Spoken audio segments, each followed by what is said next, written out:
A landmark deal between the United States and Taliban aimed at ending the U.S.'s longest war may already be facing obstacles as Afghan President Ashraf Ghani announced that his government had not agreed to a clause set out in the deal.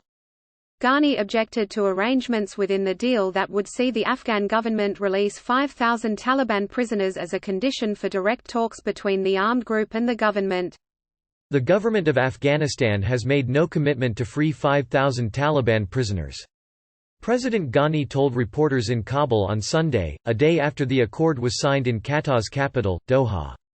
After 18 months of negotiations and nearly 20 years of war, the US and the Taliban signed an agreement set to pave the way for the withdrawal of all US and NATO troops from Afghanistan and a commitment by the Taliban that Afghan territory will not be used to launch attacks on other countries.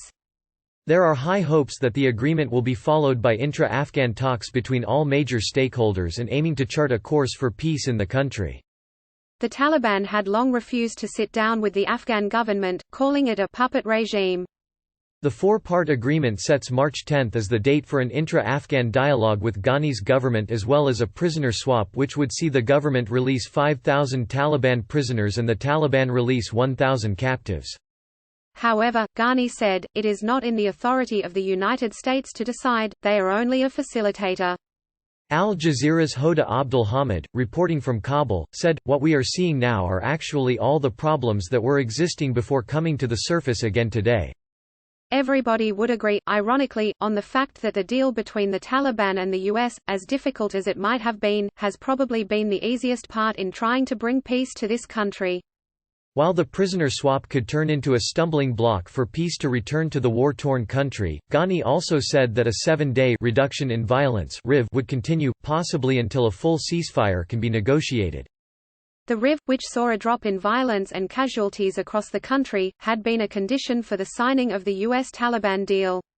The Taliban now controls or hold influence over more Afghan territory than at any point since 2001 and has carried out near-daily attacks against military outposts throughout the country.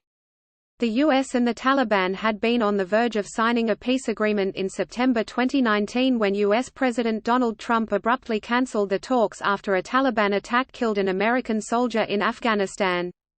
Trump has long expressed eagerness to remove U.S. soldiers from Afghanistan and end the country's longest war.